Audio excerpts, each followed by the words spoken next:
What is motivation? Think of it as the factors that activate, direct, and sustain behavior.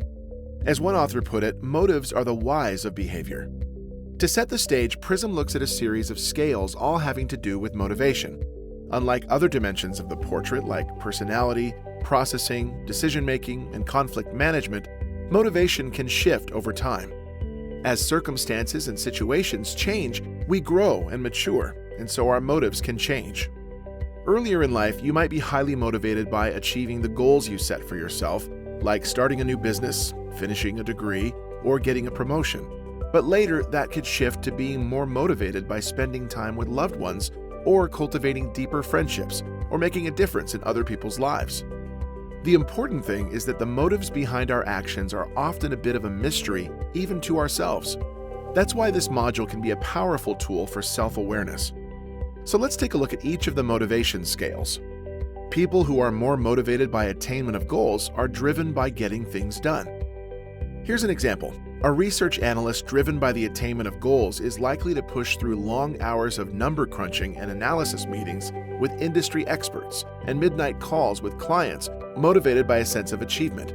Once they do, they're ready for the next assignment. People who are more motivated by recognition of efforts are driven by acknowledgement. A research analyst driven by recognition of efforts will also push through those long hours of work, but feel more motivated by an email from the client thanking them for their contribution. Some people are more motivated by influence, which means that they're driven by initiating. They're likely to feel unmotivated by situations where they don't have control and where there's too much oversight. They prefer situations where they can make decisions without someone else's micromanaging. They thrive when there's flexibility and room to make mistakes with the opportunity to learn from them. Now, still other people are more motivated by compliance, which means that they're driven by clear instructions and having an understanding of what's expected of them.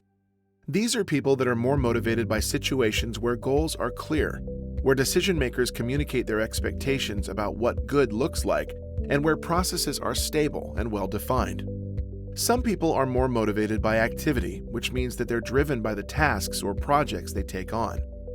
Take, for example, a teacher driven by activity. That person might be more motivated by the research that goes into creating a curriculum, the lesson plans that need to be designed, even the discussions that need to be planned. Now, people who are more motivated by affiliation are driven by the people that they interact with. Take, for example, another teacher motivated by affiliation. Now, that person might be more motivated by the sea of people they work with, the students they teach and watch grow, plus the interactions that they're able to have with other faculty administrators. People who are self-affirmed are more motivated by an internal sense of worth. They tend to be confident with a healthy sense of self-respect because experience has taught them that they matter. Now, in extreme cases, say when the value is 85% or more, a self-affirmed person could downplay accolades and simple acts of recognition, which could very easily be interpreted, now sometimes wrongly, as arrogance.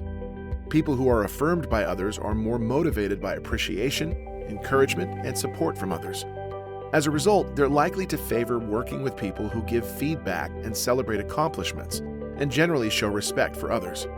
Now, in extreme cases, again, when the value is 85% or more, when that recognition or expression of respect isn't received, the person could feel disrespected or that they don't matter. People who are more motivated by the exchange of ideas are driven by the energy generated when people are in discussion. So take, for example, a designer.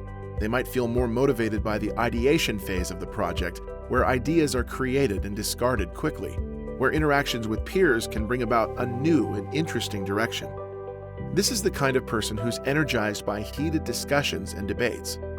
Now, people who are more motivated by receiving direction are driven by receiving information about what to do.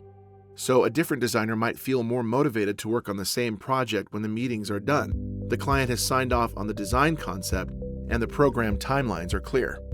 This is the kind of person who was energized when they understand what's being asked for, what's in and out of scope, what's realistic, and what's not.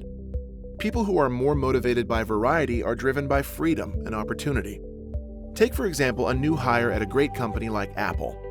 If their role is based on a series of predictable routines and highly structured processes, but they're motivated by a sense of variety, it's likely that over time they will disengage. It won't matter to them that it's Apple. This engagement could lead to missing work, not performing to expectations, and apathy. People motivated by variety need freedom and opportunity to thrive. Now, people who are more motivated by routine are driven by consistency and knowing what to expect. Going back to the new hire at Apple example, if the person is more motivated by routine with a highly structured role in a process-driven environment, it's likely that they'll thrive in this culture. People motivated by routine need a sense of consistency, an understanding of manager and team expectations, and well-defined structures that build their sense of safety and trust. Some people are more motivated by task completion, are driven by a sense of satisfaction when the work is complete. The head of a clinical department motivated by task completion might be more driven by securing funding for research, or securing better facilities, or hiring more staff. In other words, the satisfaction that comes from getting things done for the department. Now, other people are more motivated by process, which means that they're driven by the activities that go along with the work. So, for example, an intensive care nurse might be more motivated by the process of caring for patients, which involves working with physicians and performing procedures and administering medicines, than ultimately tending to patient needs.